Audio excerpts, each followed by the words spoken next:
আসসালামু আলাইকুম রহমতুল্লাহি ওয়াবারাকাতু। আমরা দীর্ঘ সময় ধরে শুনে আসছি যে দার্জাইল আসবে, দার্জাইলের আগমন হবে, দার্জাইল এক হাতে জান্নাত নিয়ে আসবে আর এক হাতে জাহান্নাম নিয়ে আসবে। এই দার্জাইলের প্রবণ লোভে যারা পড়বে তাদের ঈমান হারাবে, আর দার্জাইল আসবেই ঈমানদার ব্যক্তিদের ঈমানকে ধ্বংস করার জন্যে, জাহান্নামে নিয়ে যাওয়ার জন্যে, জান্নাতের লোভ দেখিয়ে।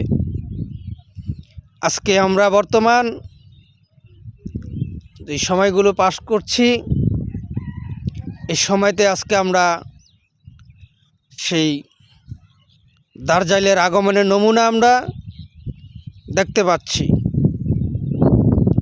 এই 2025 সালে আসে, আমরা সেটা দেখতে পাচ্ছি। তারা জান্নাতের টিকিট নিয়ে আসছে, জান্নাতের টিকিট বেচছে। এক হাতে জান্নাত, যে দাঁড়িপাল্লায় ভোট দিলে জান্নাতে যাওয়া যাবে। তা আজকে আমরা সেই দার্জালের আবির্ভাব দেখতে পাচ্ছি, আবির্ভাব রূপ দেখতে পাচ্ছি। তাই আমি সকল মুসলিম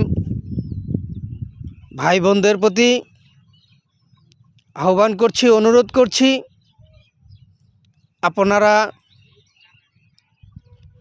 এই দার্জালের অনুসারীদের কথা থেকে, প্রবণলোভ থেকে, তাদের ছায়া থেকে সরে আসুন, ঈমানকে শক্তিশালী করুন। কারণ আল্লাহ তো বলেছেন, কোরআনে বলেছেন যে দার্জাইল আসবে, দার্জাইলের অনুসারীরা আসবেন, জান্নাতের কথা বলবেন, জান্নাত বিক্রি করবেন। আর সেটাই আজকে আমরা দেখতে পাচ্ছি। দার্জাইলের অনুসারীরা সেটাই আমাদেরকে দেখাচ্ছেন যে দাঁড়িপাল্লায় ভোট দিলে জান্নাতে যাবেন, জান্নাত পাবেন। তাই এখানে কি বোঝা যাচ্ছে? যে যেটা বলা হয়েছিল যে দার্জাইল আসবে জান্নাত আর জাহান্নাম নিয়ে, এক হাতে জান্নাত দেখাবে, এক হাতে জাহান্নাম দেখাবে। যারা দার্জাইলের কথা অমান্য করবে তাদেরকে বিভিন্ন রকমের শাস্তি দেওয়া হবে এবং শাস্তির সম্মুখীন করা হবে। আজকে আমরা সেটাই দেখতে পাচ্ছি যে যারা এই দাঁড়িপাল্লার বিপক্ষে যাচ্ছেন, দেশের ইসলামের পক্ষে থাকছেন, দেশের স্বাধীনতার পক্ষে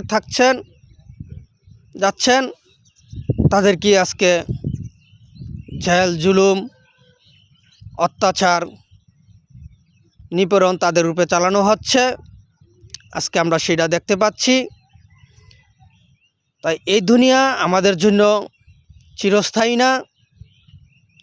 আমরা আসছি পরীক্ষা দেওয়ার জন্য, আমাদের ঈমানকে মজবুত করার জন্য। ঈমানের পরীক্ষা দিতে আমরা এই দুনিয়াতে এসেছি। তাই এই জন্য আমি দেশ ও জাতির কাছে আহ্বান করছি, অনুরোধ করছি, আপনারা আপনাদের ঈমানকে ঠিক রাখুন এবং এই দার্জাল অনুসারীদেরকে প্রত্যাখ্যান করুন, ঈমানকে শক্তিশালী করুন। কারণ জান্নাত দেওয়ার একমাত্র মালিক আল্লাহ, জাহান্নাম দেওয়ার মালিকও একমাত্র আল্লাহ। তাই আমরা আল্লাহর বান্দা, নবীর উম্মত, এটাই হলো আমাদের সবচেয়ে বড় পরিচয়। তাই আমরা ইমানকে ঠিক রেখে ইমানকে ধরে রাখার জন্য আমাদেরকে এই দাজ্জাল অনুসারীদেরকে প্রতিহত করতে হবে, দেশকে রক্ষা করতে হবে। আজকে এখানেই এই পর্যন্তই।